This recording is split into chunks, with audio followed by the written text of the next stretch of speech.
Good morning, good morning, good morning. Greetings, greetings, greetings. This is the day that the Lord has made, and we, the people of God, will rejoice and be glad in it.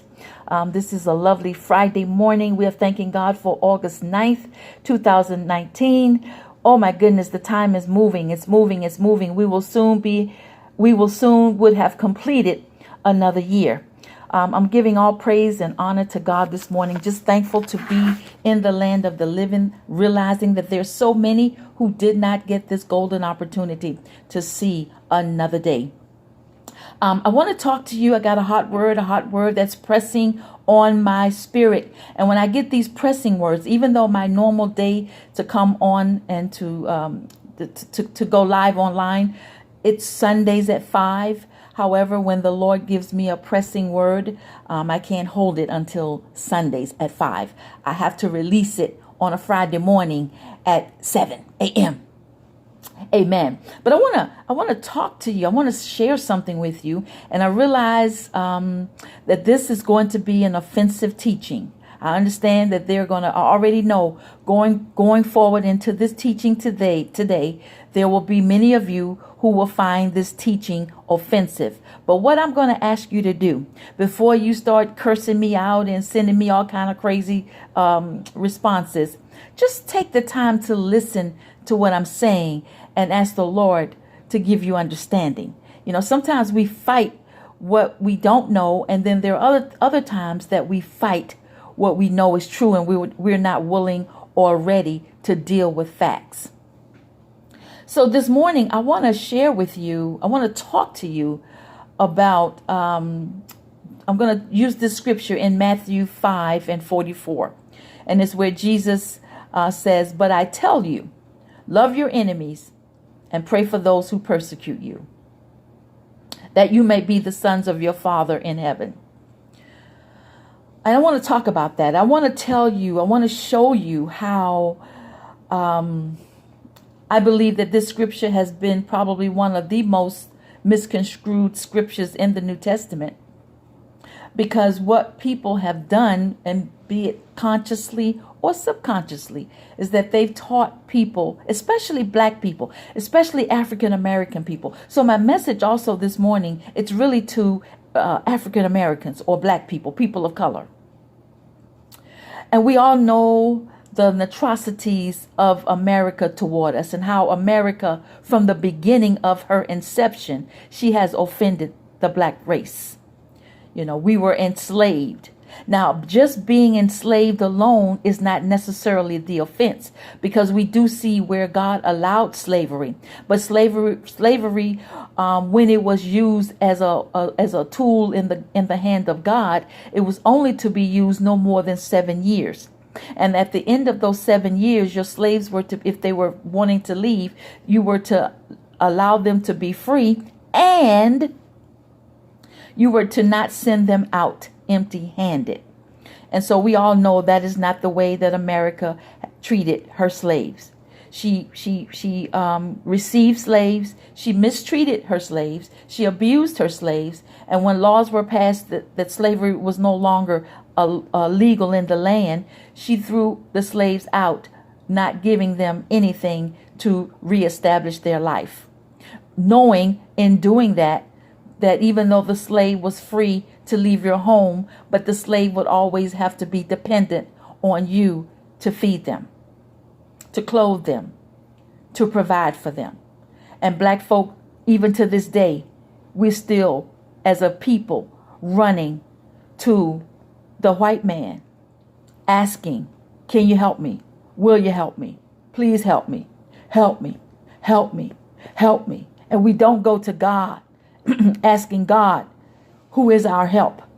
In Psalm 121 and 1 and 2, David says, "I will lift my eyes to the hills, from whence cometh my help. My help comes from the Lord." Our help comes from the Lord.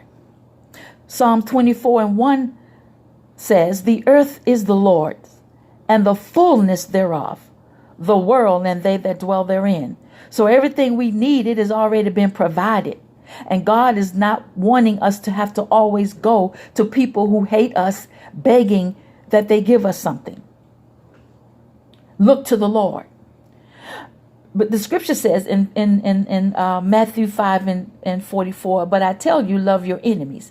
Now I want to stop right there, and I want to just work with that for a while, because I think that black people, especially black people, that we have been hoodwinked into not understanding this love your enemy thing. And so what we have done inadvertently and subliminally, without even being conscious of it, is that we feel that it's important that if we are to love our enemy, that we must assimilate with him, that we must go where he is, and we must want to be in his programs and want to be a part of what he's doing. Excuse me. We want to live in his neighborhood. I want to ask questions. I want to throw out some things. And these things that I'm throwing out today, it's just to get you to think. Think outside the box. God is never inside the box. God is never inside the box. If you want to find the truth is always outside of the box. But right after slavery was, I'm going to start with slavery. Once slavery was abolished, and it was no longer legal to hold black people as your slaves, black people were set free. Some black people, not all, but there were many black people that did get land.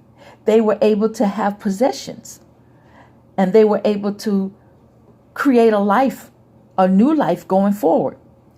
And unfortunately, and I say this with no disrespect to anybody, but I've just got to bring this truth out.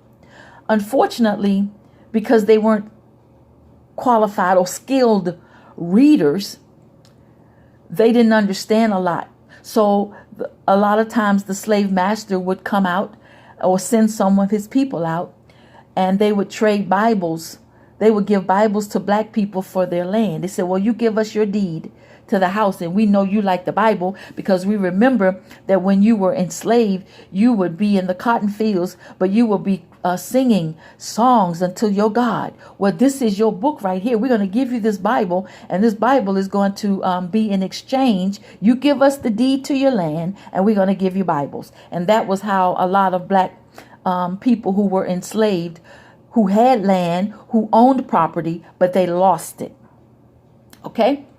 Now, we're going to fast forward to the civil rights. Now, I know what I'm getting ready to say now, it is going to frustrate most of you.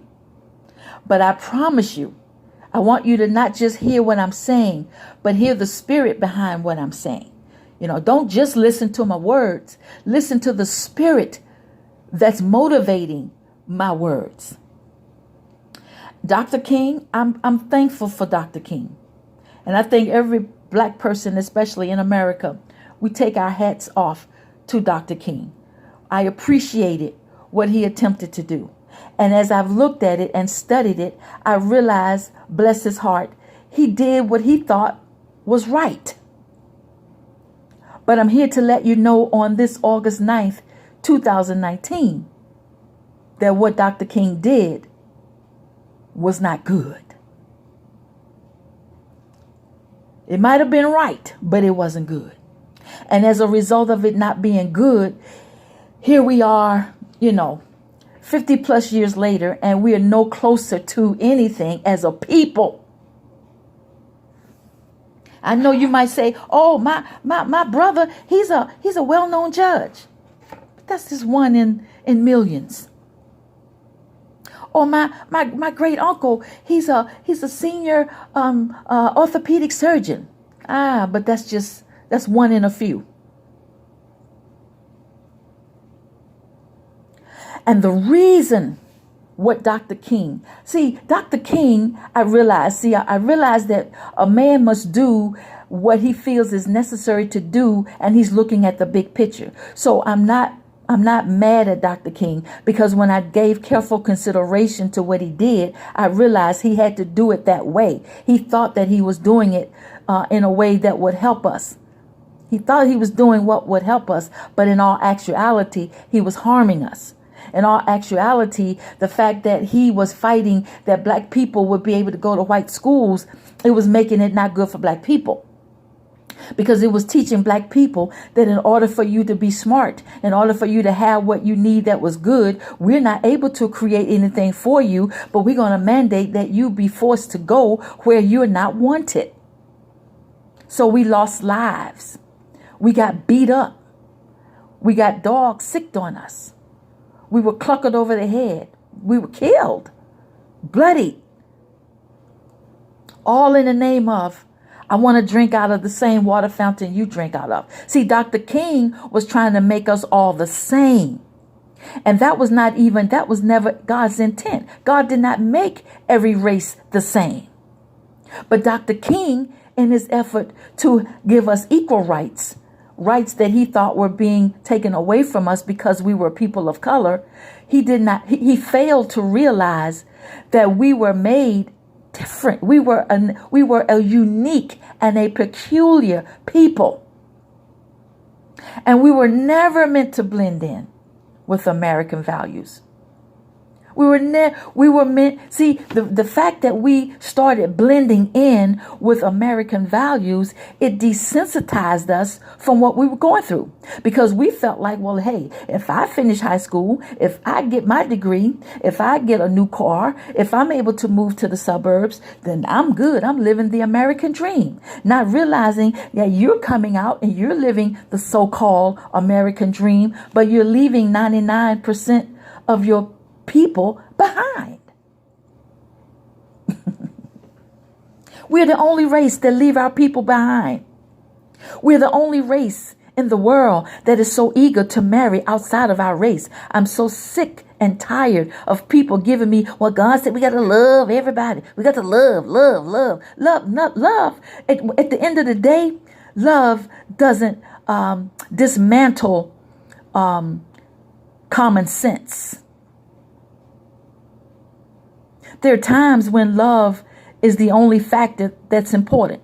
Let me give you a case where love is the only factor that's important. In other words, if you're in an accident, if I see you hurt, if I see you in trouble, the fact that you are a different race should not matter. What should matter is if I love you as a person of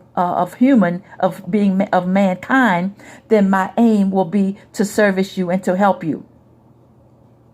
But I don't need to fall in love with you and try to marry you and say, we need to live together. Your ways of life, because God put a way of life in every race of people, and it is different. The races of people is different. It doesn't mean that we hate other races, but we are different.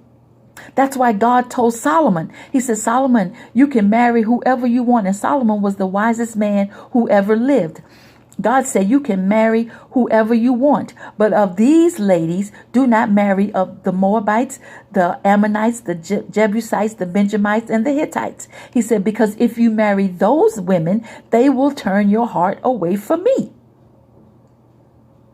So we see since the beginning of time that God have always dealt with races differently. He loves everybody according to his will, but he has created us different, and we as black people, we have diminished, we have thrown away our differences, and we have focused on trying to assimilate with people who do not love us.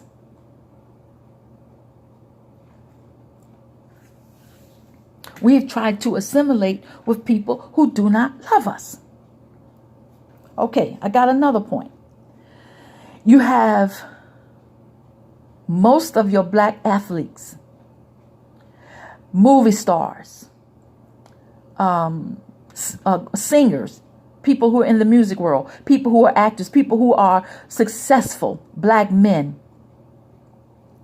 They may marry a black woman in the beginning while they're still struggling to get to where they're wanting to be. But it's something that happens to many of our black men that they feel this awesome need to have a woman of another race. That's a form of self-hatred. And then they will actually get on social media and tell you why they are not attracted to a black woman. You don't hear any other man going on social media telling you, bragging, almost literally bragging about how he's not attracted to his own woman. Lord have mercy. But we have these black men who follow the teachings and say, oh, you can't help who you fall in love with. Yes, you can. You can help who you fall in love with. If you couldn't help who you fall in love with, then you would be in love with somebody else's husband. You would be in love with somebody else's wife. If you couldn't help who you were in love with, then you would just, when someone got married, you would say, oh no, that's not you. You're not that person's husband, or you're not that person's wife. I'm their husband, or I'm their wife. No, you have to understand that there are laws that govern love. Love is not just wide open and just, I can't help it if I love this person. That's a lie. You can't help. And if you're in a situation where you can't help who you love, you're in trouble. That means you have a mental disorder. And most likely when you say you can't help who you love, that's lust, because you can govern who you love. When it comes to, I'm talking about when it comes to eros love or erotic love, or the love of someone to be your companion. I'm not talking about agape love, and I'm not talking about the phileo love, but the love that Jesus is talking about in Matthew 5. He is not telling people that you can just love everybody from any race and just marry, abandon your race, and have a distinct decline in your race in order to take up with someone of another race, while there's so many women of the black race that are suffering without husbands. And we have our black men who are marrying women outside. They're divorcing. Oh, let me get to this. We're having black men who are divorcing their wives, been married for 15, 20 years, and you divorce your black wife and you marry a woman outside of your race who's half your age, and you think that's cute. It's going to come back to bite you. If you don't believe it, look at the situation with Tiger Woods. Came back to bite him. Look at the situation with O.J. Simpson. Let's be honest. Whether or not he did it or not, I don't know. I think he did do it, but hey, who am I? But it wouldn't have been no big deal like this. We would not still have been carrying on about it had O.J. been been accused of killing a black woman. And we got to remember this thing about O.J. O.J. was accused of killing his wife Nicole, but he was found not guilty. But the law still determined to this day he's guilty. They don't care. But in other cases, when it's the other way around, then they would say, well, justice has spoken and we're going to go on. So the crime was not that OJ killed his wife. Come on, people, wake up. The real crime to Americans was that he killed a white wife. The crime was not that Tiger Woods had an affair. Men have affairs all the time. But the crime was that Tiger Woods had an affair and broke a white woman's heart. So we got to see this, people. We got to see this. I'm not race hating. I'm not hating on any race. I'm just trying to enlighten people to see what's going on and how we need to stop trying to fit in with a culture who does not love us, who hates us, who, even though Donald Trump said, go back to your country, and he said that, but trust me, the reason why Donald Trump still have favorable ratings in the poll is because he said what a lot of people feel, and they don't just feel it about Mexicans. Remember back in the 70s, that's in the 60s and 70s, that's what white people were saying to black people. Go back to Africa. So the go back statements are racial. It means that you feel that we're not worthy to be in this country, even though this country is alive and thriving and well because of the black race. Other races have come along and benefited, but black people have made the greatest contributions to this country without payback. We've not been paid back for our service.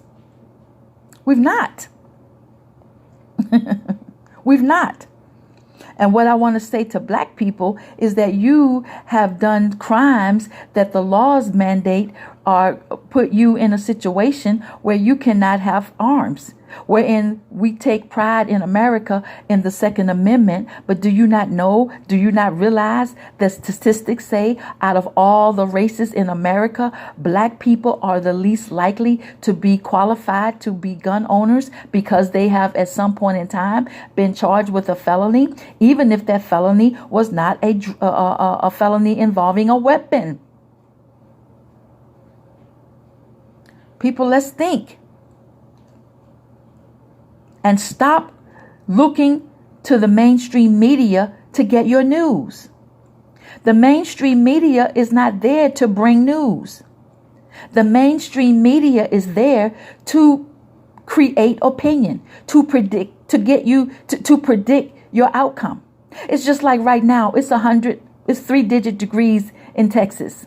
We're experiencing heat wave index high. It's 103, but we're experiencing 103 temperatures, but we're under the 115 to 118 heat index. If the mainstream media got on news today and made an announcement that there's going to be a hailstorm in 2 hours with snow blizzard and the temperature is going to drop down to -0, people would start running and flocking to the stores, stocking up on items as if we were going to really have a snowstorm. They can they can do things. And when they come forth and they predict these storms that never take place, what they're really doing is they know that there was never no storm. They know that this was never a reality, but they do it to see the reaction. How can they predict what people will do? And black people of color have become predictable. So whatever the news is reporting, always remember there's a layer that they're not reporting. There are facets to the news that you will never see. There are facets to the reality of news that you will never hear. The same thing with this regentrification and gentrification. The reason why that is taking place, I'm just going to be honest. See, I got to be honest. I got to bring you the truth. The reason why it's regentrification is such a popular term that's now being used so effectively is because right after the civil rights, black people started earning money. Black people started making good incomes. Black people started having access to many things that their counterparts had access to. And so when black people got money back in the day, the first thing they did was they left the hood, or left their neighborhood, should I say. They left their neighborhood and they started moving to the suburbs. Not realizing that the white people who had left the city, they moved to the suburbs because they didn't want to live near people of color, which is fine. I'm not opposed to that. You can do what you need to do. So what happened was black people started leaving the inner city and moving to the suburbs. And it started being like, oh my goodness, it was discussed around white dinner tables. There's too many black folk moving into our neighborhoods. I thought we left the neighborhood to move here so that we could create our own neighborhood. And now they're starting to make money and earn, profitable livings and have high incomes. And they're not wanting to stay in the city. They're moving to the suburb. So now that went on for about 30 years or 40 years. And now, after about 40 years of black people moving from the neighborhood and moving to the suburbs, now many white people are coming back to the city. Listen, it has nothing to do with anything other than they don't want to live near us. And that's fine. That's fine. So when they move, we follow them.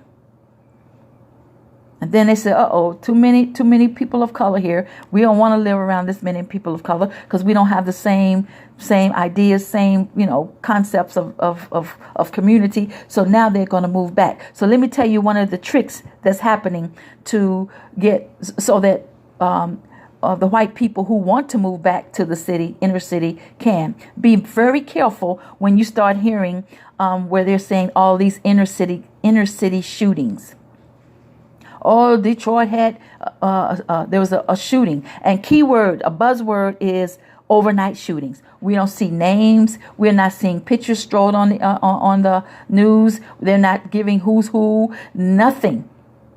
I'm not saying that these shootings are not taking place in places like Chicago, Detroit, LA. But trust me, the number that they're giving is not a big number, as they say. Nope.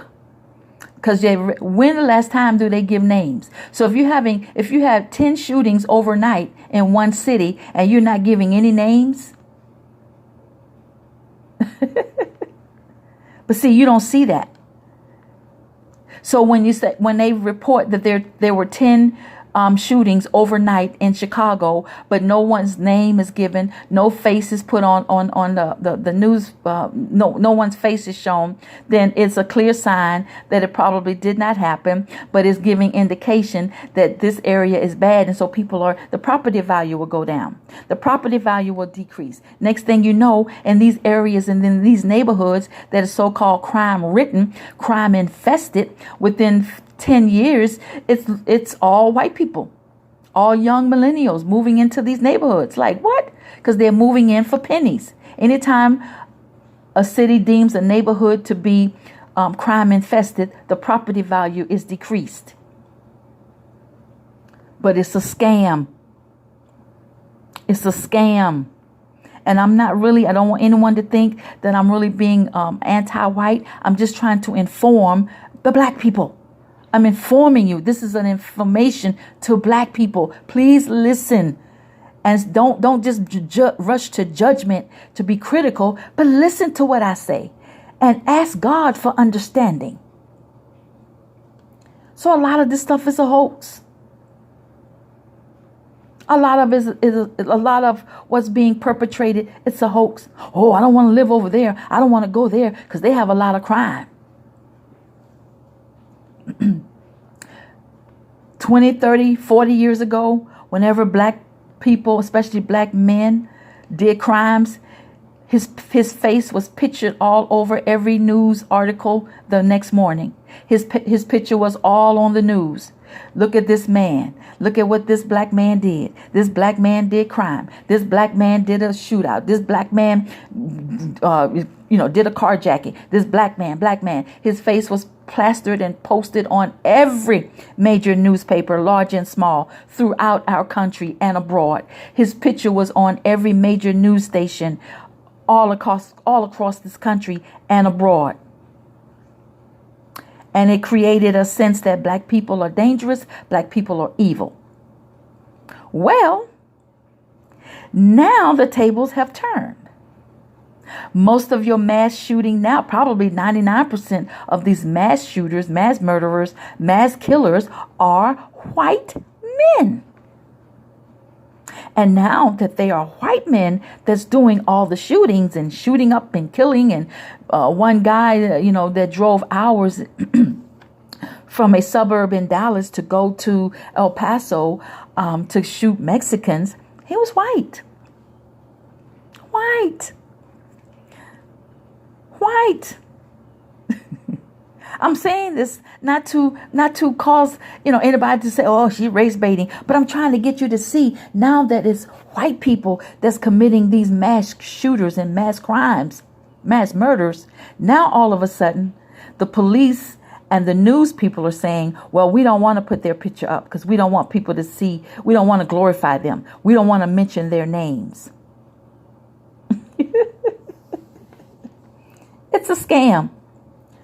What is it? Dylan Roof, The guy in 2015 the white guy who went, I think he was only 20 years old, who went into a Charleston, South Carolina African American church at their Bible study prayer meeting and shot and killed them and said he did it. He boasted and bragged about doing it to create a race war. Was able to do that, get in his car, drive to another state. And when the police approached him, they approached him, "How you doing, sir?"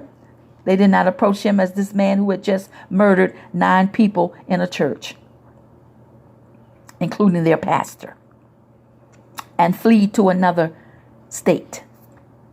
It is reported that when the police, they approached him like a man, because I saw the video. They approached him like a man. They comforted him when he got in the police car. It is reported that he said he was hungry.